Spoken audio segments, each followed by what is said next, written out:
En esta última sesión sobre los espacios vectoriales vamos a aprender lo que se conoce como la dimensión de un espacio vectorial, el rango de una matriz y las matrices de cambio de base.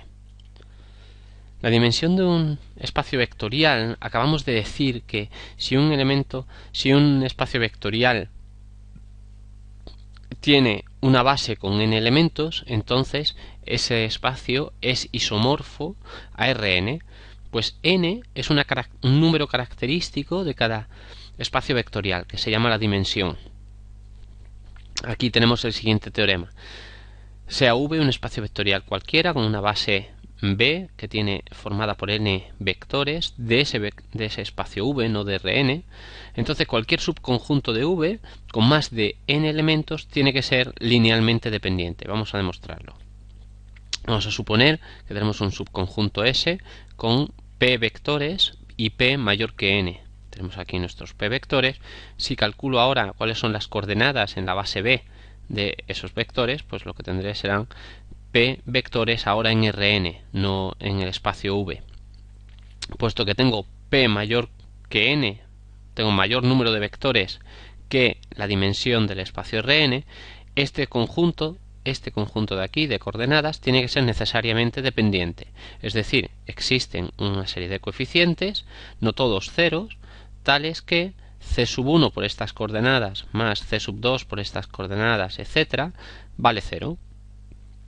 Para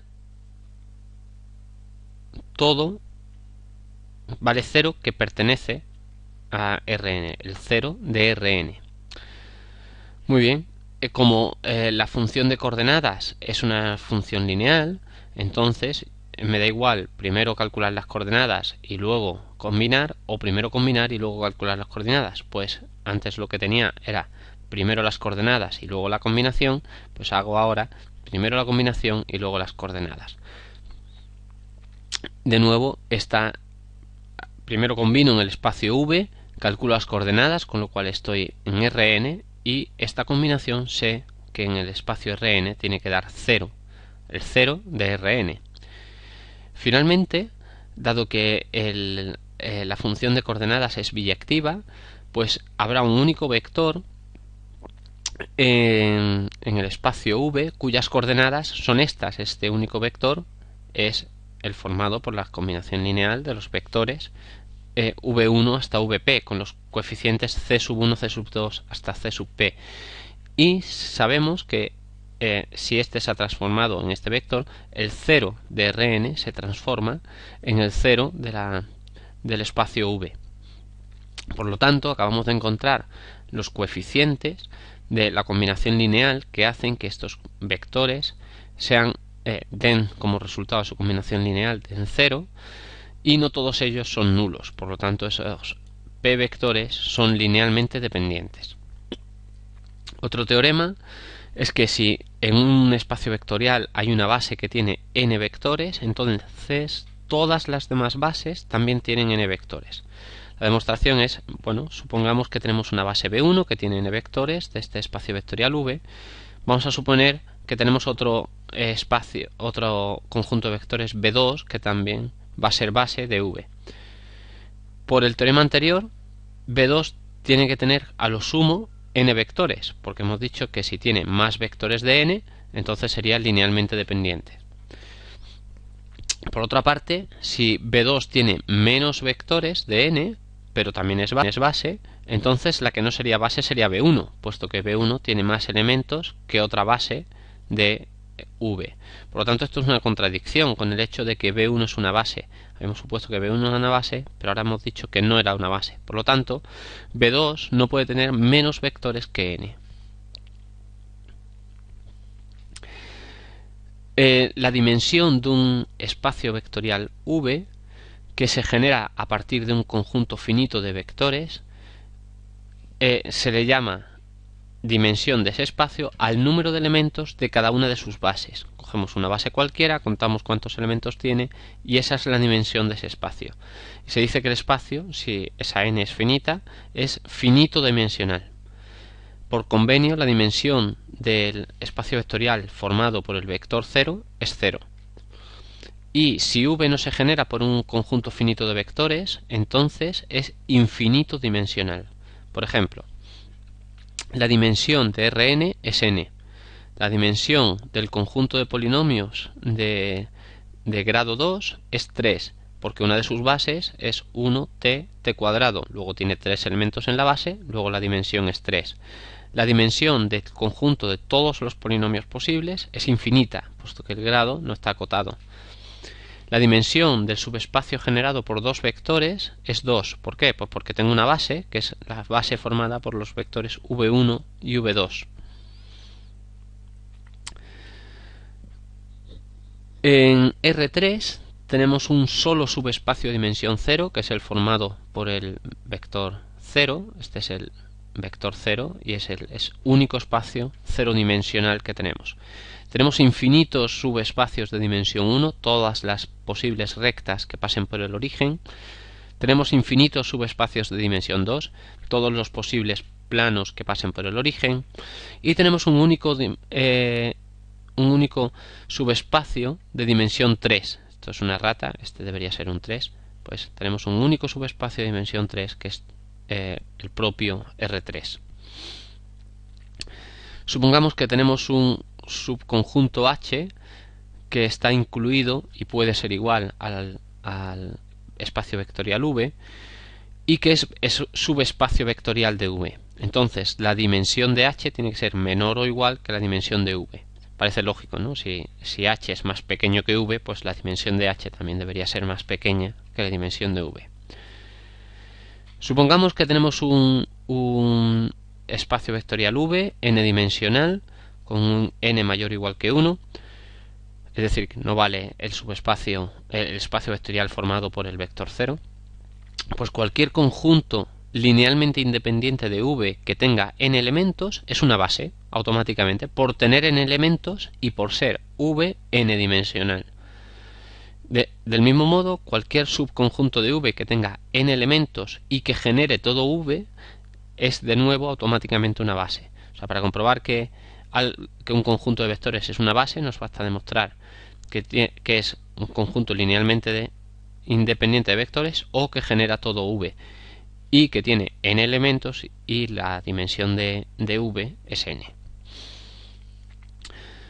Consideremos la matriz A, que es una matriz de m por n. La dimensión del espacio nulo es el número de variables libres de la ecuación A por x igual a 0 del sistema homogéneo. La dimensión del espacio de columnas es el número de columnas pivote de la A. Por ejemplo, aquí tenemos la matriz A, calculamos la forma escalonada reducida y como tiene dos columnas pivote, la dimensión del espacio de columnas es 2.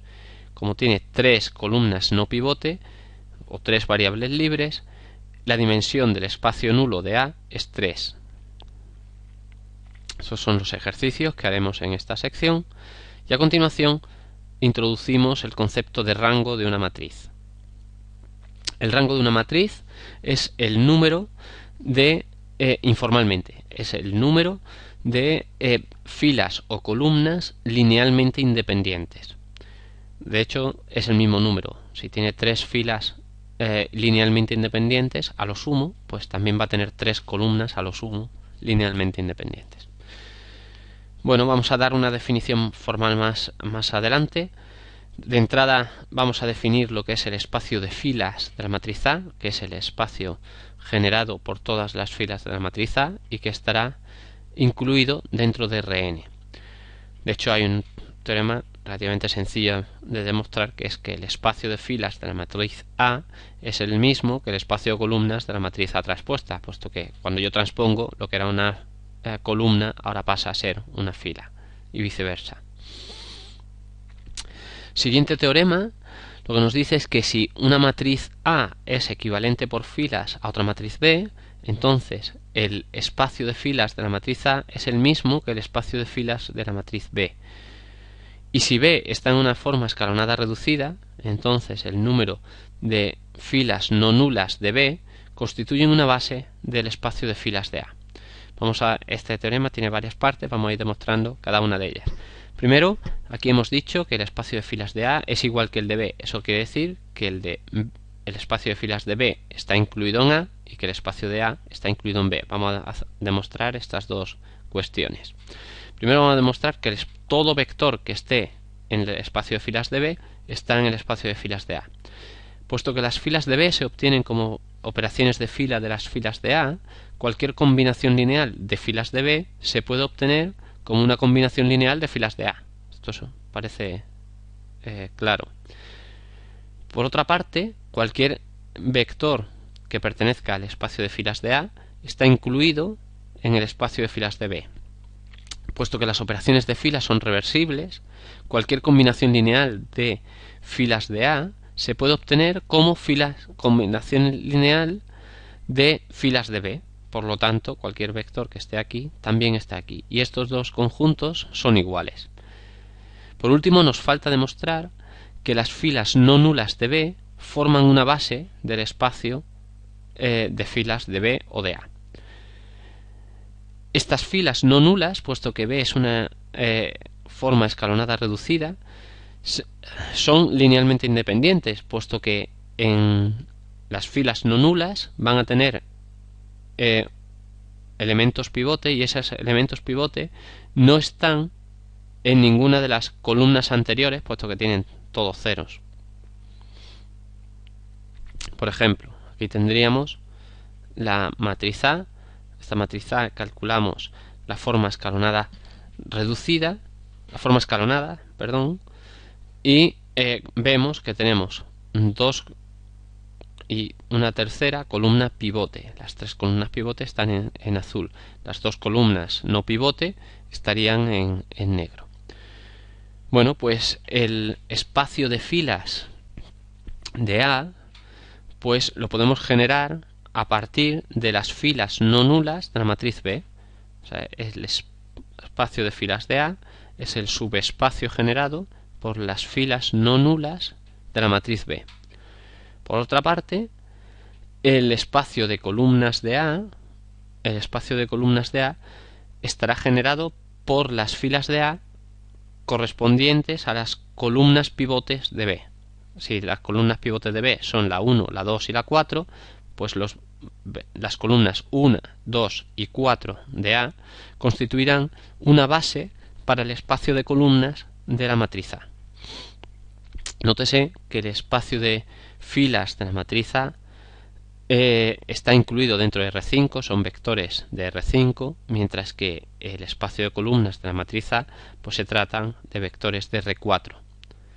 Para calcular el espacio nulo de la matriz A necesitamos la forma escalonada reducida, aquí la tenemos, y en la forma escalonada reducida, que la tenemos aquí, pues nos damos cuenta de que x1 es menos x3 menos x5, x2 es 2x3 menos 3x5 y x4 es 5x5. Como hacemos siempre, cogemos la solución genérica, separamos todo lo que depende de x3, todo lo que depende de x5 y nos damos cuenta de que el espacio, esto no sería el espacio de fila, sino el espacio nulo. Nos damos cuenta de que cualquier vector x que esté en el espacio nulo de la matriz A se puede poner como una combinación lineal de estos dos vectores. Estos dos vectores por construcción son linealmente independientes y por lo tanto constituyen una base de ese espacio nulo de la matriz A. Bueno, pues ahora viene la definición formal de rango. El rango de una matriz es la dimensión del espacio de columnas de la matriz A. Es decir, que por esta definición el rango de A es el número de columnas pivote de la matriz A.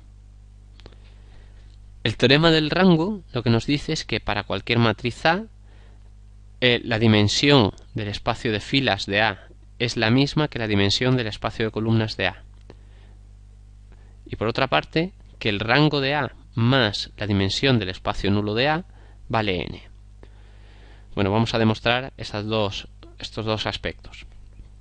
Para el primero, pues sea B la forma escalonada reducida de la matriz A.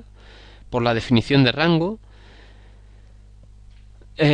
el rango es el número de columnas pivote de A, que es el mismo que el número de columnas pivote de B.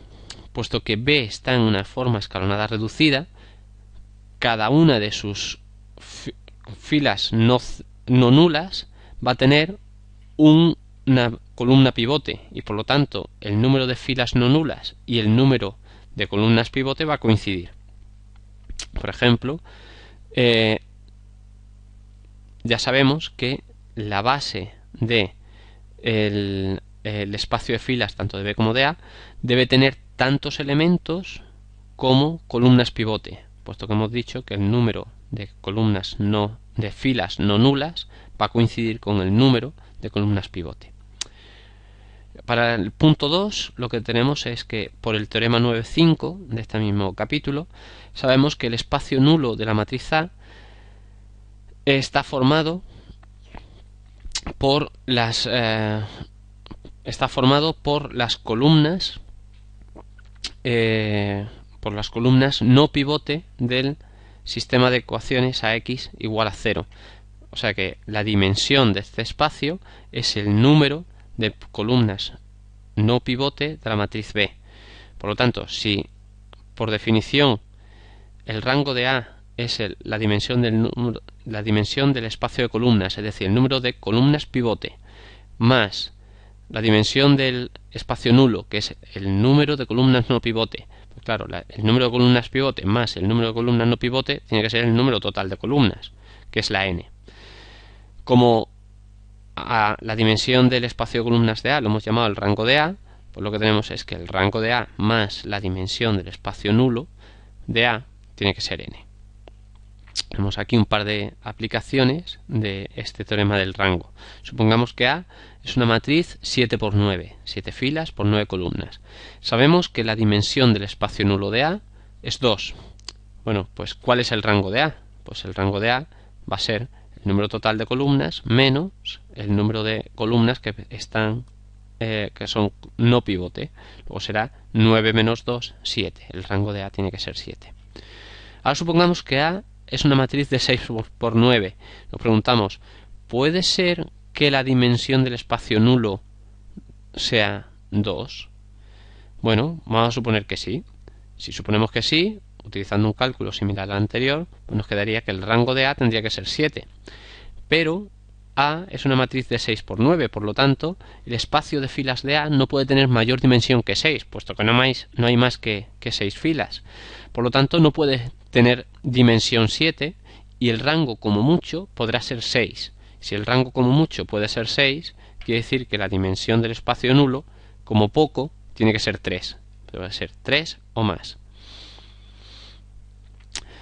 Aquí tenemos otro ejemplo. Tenemos una matriz A, la que sea, y hemos calculado para esta matriz A cuáles son el espacio nulo, el espacio de filas, el espacio de columnas y el espacio nulo de la matriz transpuesta. Bueno, aquí tenemos la definición de cada uno de esos espacios y en esta gráfica los hemos representado. Por ejemplo, el espacio nulo y el espacio de filas son subespacios vectoriales del espacio de entrada, es decir, si la matriz es M por N, pues serán subespacios de Rn.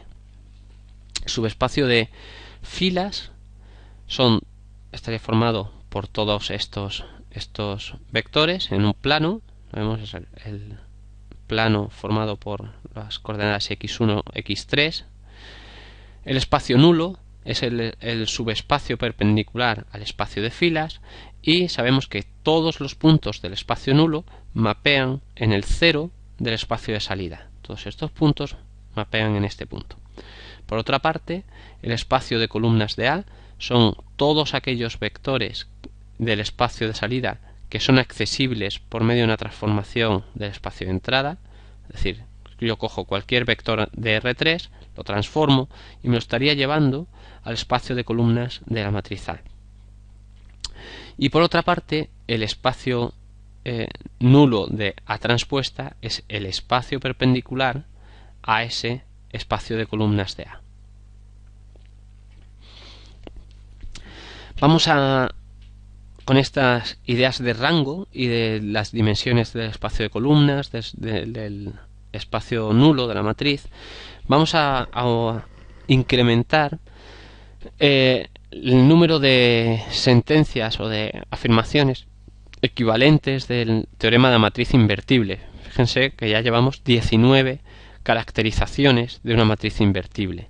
Este teorema pues estaría en son los teoremas 5.1 y 11.5 del tema 3, y lo que nos dice es que para cualquier matriz A cuadrada que sea invertible, las columnas de la matriz A forman una base de Rn, o lo que es lo mismo, que el espacio de columnas de la matriz A es Rn, o lo que es lo mismo, que la dimensión del espacio de columnas de la matriz A es n, o lo que es lo mismo, que el rango de la matriz A es n, o que el espacio nulo de la matriz A está únicamente formado por el vector 0, o que la dimensión del espacio nulo de la matriz A es 0.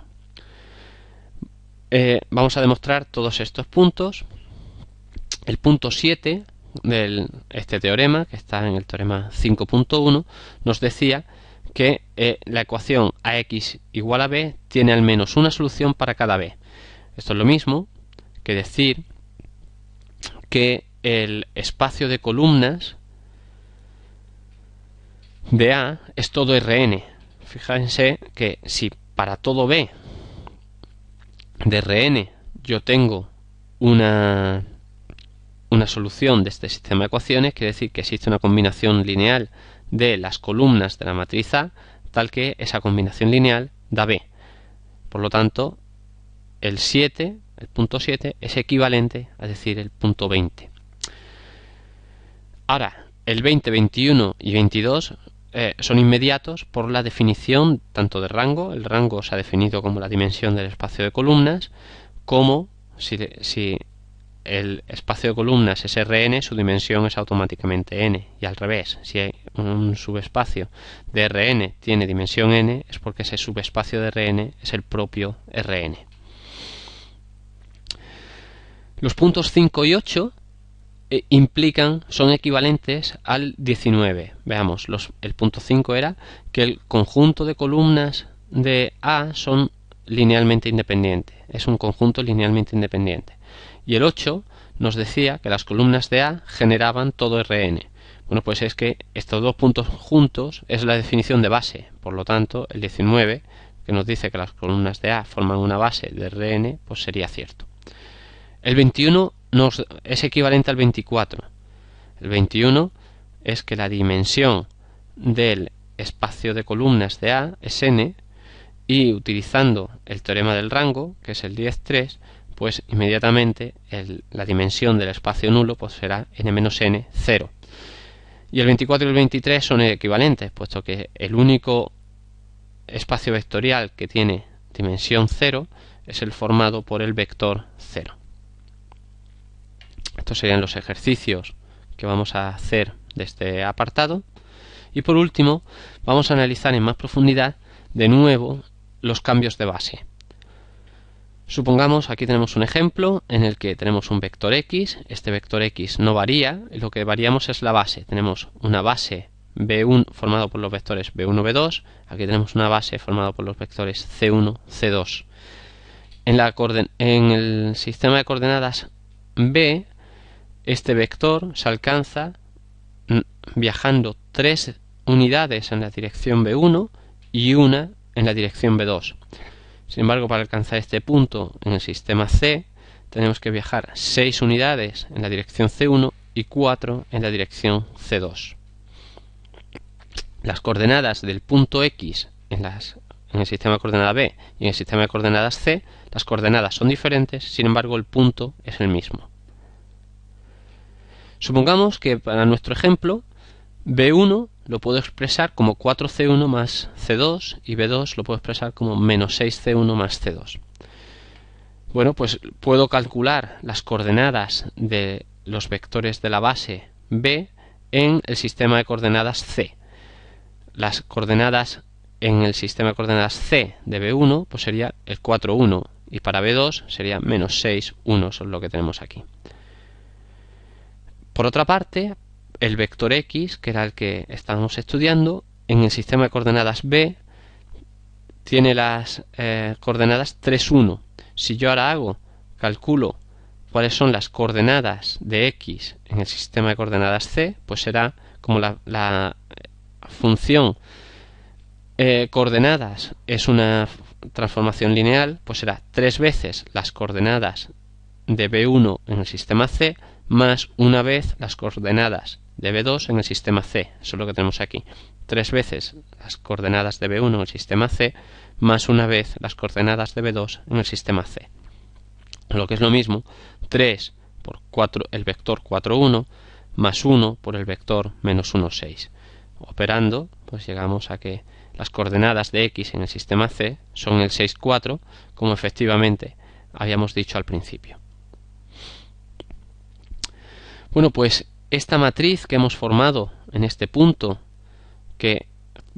cuyas columnas son las coordenadas de los vectores de la base B en el sistema de coordenadas C, estas serían las coordenadas de B1, estas son las coordenadas de B2, es lo que se llama la matriz del cambio de base. Y lo que puedo hacer es coger las coordenadas del sistema en el sistema B, multiplicar por esta matriz y ya tengo las coordenadas en el sistema de coordenadas C. Bueno, pues eso que hemos visto en un ejemplo lo ponemos en forma de teorema. Tenemos dos bases, cada una tiene que tener n elementos, como hemos dicho ya con anterioridad. Estos serían los elementos de la base B, los elementos de la base C, y para transformar las coordenadas tenemos este vector, es este espacio vectorial X en este espacio vectorial. Para transformar las coordenadas del sistema B, las coordenadas son un sistema B, lo que me llevan son de este espacio vectorial genérico a Rn con las coordenadas del sistema B. El sistema de coordenadas C lo que me lleva son las coordenadas, este vector en este espacio genérico, le asigna un punto en Rn según el sistema de coordenadas C. Bueno, pues si yo quiero ir de aquí a aquí directamente, lo que tengo que hacer es multiplicar por esa matriz que vamos a llamar P sub C flecha hacia la izquierda B de las coordenadas de B. Es decir, coge las coordenadas de B, lo multiplicas por una matriz y te da las de C. ¿Esta matriz cuál es? Esta matriz es una matriz cuyas columnas son las expresiones de los vectores de la base B en el sistema de coordenadas C. Y al revés, si yo me quiero llevar las coordenadas de C a B, lo único que tengo que hacer es invertir la matriz.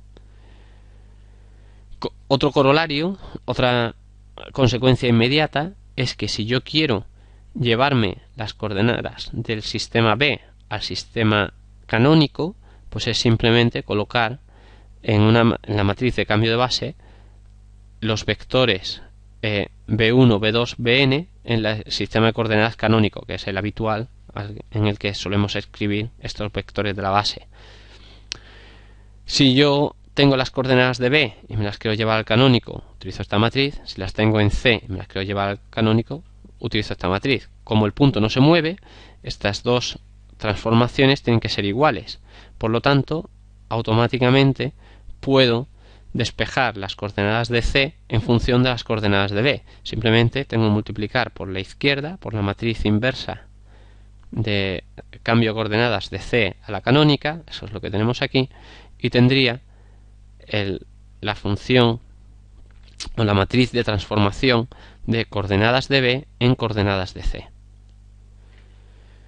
Un truco numérico es que si yo tengo dos bases, la B y la C, y quiero encontrar cuál es la matriz que me lleva de B a C, lo puedo hacer de la siguiente forma. Construyo una matriz aumentada que lo que tiene son por columnas los vectores de la base C y al lado de los términos independientes las columnas del sistema de coordenadas B. Si hago que C sea equivalente por filas a la matriz identidad, en lo que me queda a la derecha es la matriz de cambio de coordenadas de B hacia C. Por ejemplo, si tenemos B1 menos 9, 1, B2 menos 5, 1 y tenemos C1 y C2 1 menos 4 y 3 menos 5, pondré en una matriz aumentada tengo C1, C2, B1 y B2. Calculo cuál es su equivalente por filas, de forma que a la izquierda nos queda la matriz identidad y lo que nos queda a la derecha es la matriz de cambio de base de B hacia C. Estos son los ejercicios que vamos a realizar para este apartado y con esto terminamos nuestro tema de espacios vectoriales genéricos, no únicamente los Rn que hemos estudiado en mayor profusión al comienzo de la asignatura.